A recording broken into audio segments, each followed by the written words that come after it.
Olá, seja bem-vindo à nossa comunidade. Eu não sei em qual comunidade você está assistindo, mas nós aqui do Professor Inclusivos temos duas comunidades aqui no Sparkle. Uma que é a comunidade dos Inclusivos, que é uma comunidade fechada para os participantes do curso Práticas de Alfabetização de Surdos, segundo a BNCC. Que é uma comunidade fechada para esses alunos, e tem a comunidade aberta, que é a comunidade lexical. Na comunidade de práticas, eu trabalho com vocês estratégias que vão facilitar a sua vida, vão encurtar alguns caminhos que nós precisamos dar. Então, no mês de setembro, por exemplo, eu estou dando uma dica, um bizu, como dizem aqui no Rio de Janeiro. Estou dando o pulo do gato para que vocês façam palavras cruzadas para os seus alunos de uma forma bem rápida, bem prática, bem legal. Então, tem lá um conteúdo bem legal agora em setembro, e cada mês eu vou colocar um pulo do gato diferente para vocês, de materiais, de estratégias bem interessantes que eu utilizo e que eu considero que é interessante que vocês utilizem também, porque isso facilita muito. Mas aqui na comunidade lexical eu vou trabalhar com vocês outros tipos de conteúdos. Então, lexical tem essa ligação com a palavra, com o vocabulário, o significado desses termos.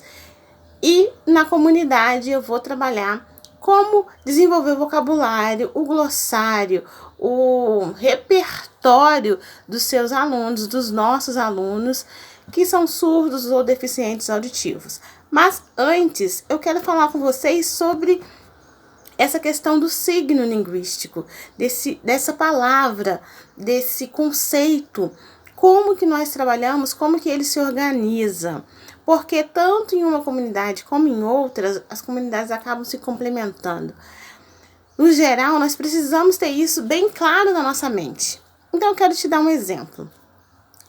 Aqui eu tenho uma agendinha, ó, uma agenda telefônica.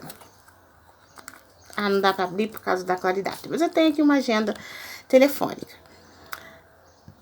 Isso daqui é um objeto, mas o que eu vou explicar serve para objetos, para seres, para tudo que nós nomeamos no mundo, todos os substantivos. O que acontece? A criança ouvinte, a criança surda, já visualiza isso, já tem contato com isso. Aqui estou dando o exemplo da agenda, mas serve para outros seres e objetos também. A criança ouvinte e a surda têm contato e vão assimilando essas informações do mundo. O que acontece? Quando a criança vai para a escola vai trabalhar como que ela vai se referir a esse objeto. Então, por exemplo, aqui no Brasil, a criança chega falando, né? A agenda. A tia ainda fala, gente, vocês trouxeram a agenda? Peguem lá na mochilinha de vocês a agenda, que nós vamos colocar o recadinho da semana. Vamos mandar um recado para a mamãe. Então, a criança já viu o objeto em si, já pegou, já tem contato e está sempre ouvindo o nome daquele objeto. E é na escola que ela vai aprender que aquele objeto que ela já conhece, que aquele objeto tem que aquele objeto tem um nome.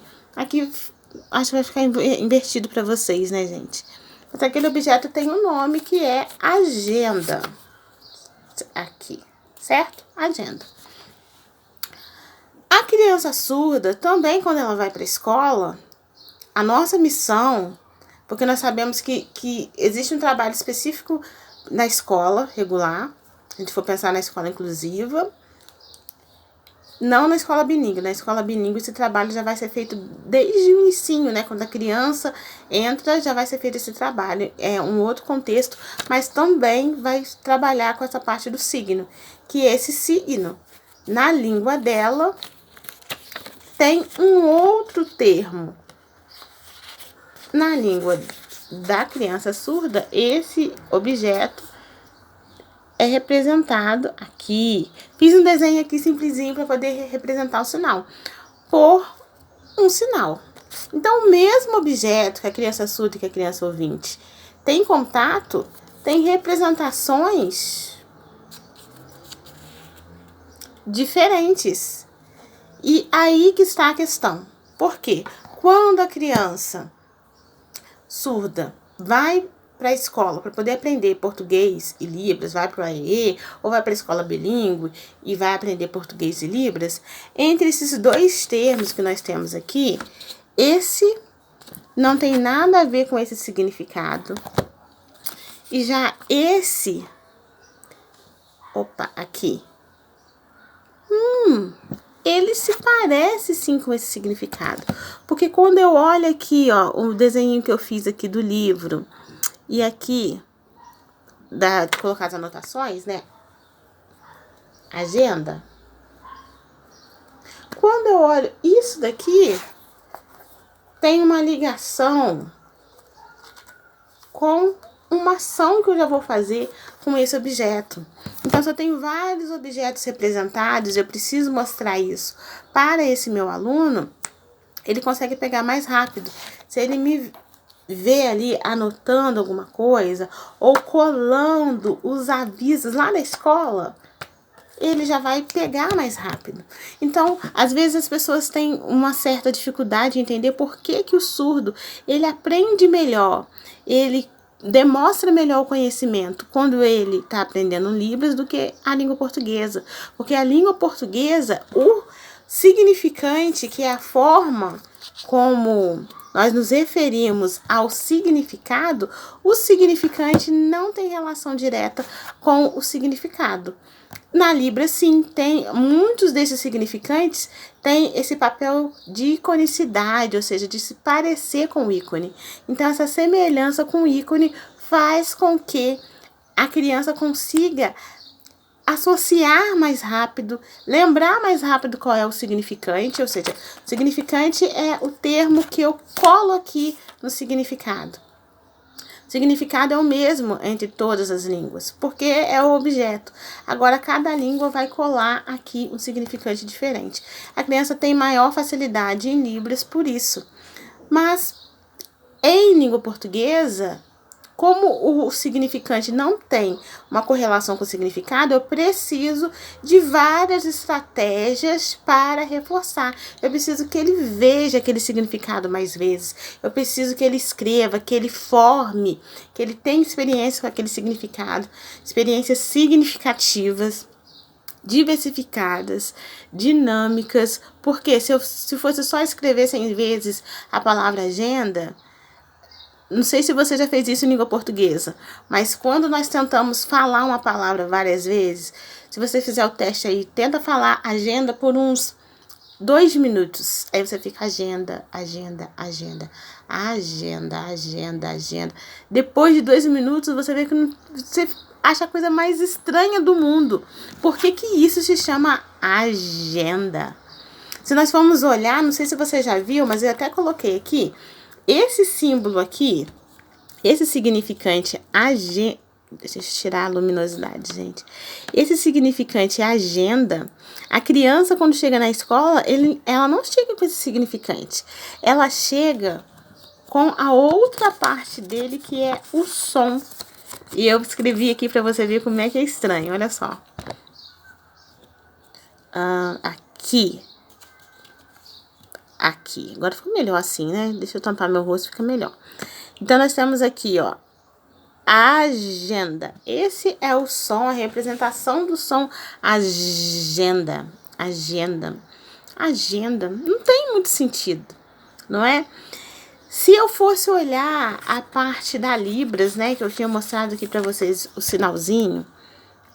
Se eu fosse olhar a outra parte da moeda, que toda língua tem, se eu fosse olhar a parte escrita, que primeiro mostrei a sinalização, se eu fosse mostrar a sinalização, olha só a sinalização. Aqui nós temos o livro abrindo, e aqui eu tenho a mãozinha que vai pondo os avisos, as informações. O livro abrindo, se você olha assim a mão, também tem ligação com a parte sinalizada. Então, é muito próximo. Tanto a parte sinalizada quanto a parte escrita em Libras são próximas do significado, enquanto em língua portuguesa, tanto o som agenda quanto o escrito AGENDA não se assemelha em nada ao significado. Por isso, nós precisamos, sim, de usar várias estratégias para que esse aluno consiga associar essa escrita com o significado. Quando nós pensamos em Libras, as estratégias não são...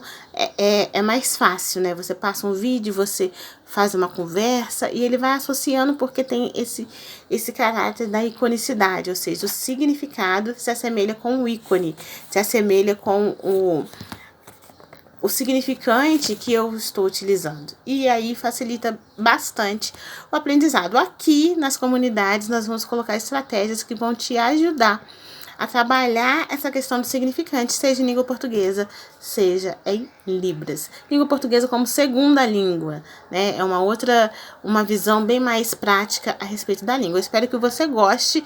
Fica ligado aqui nos próximos posts. Se você está acessando pelo Sparkle na web, é possível também. Mas se você quer ser avisado quando eu colocar aqui os novos conteúdos, basta baixar o aplicativo, que é um aplicativo simples de baixar, não é muito pesado, e aí você vai ser avisado sempre, não vai perder nada. Te vejo no próximo post.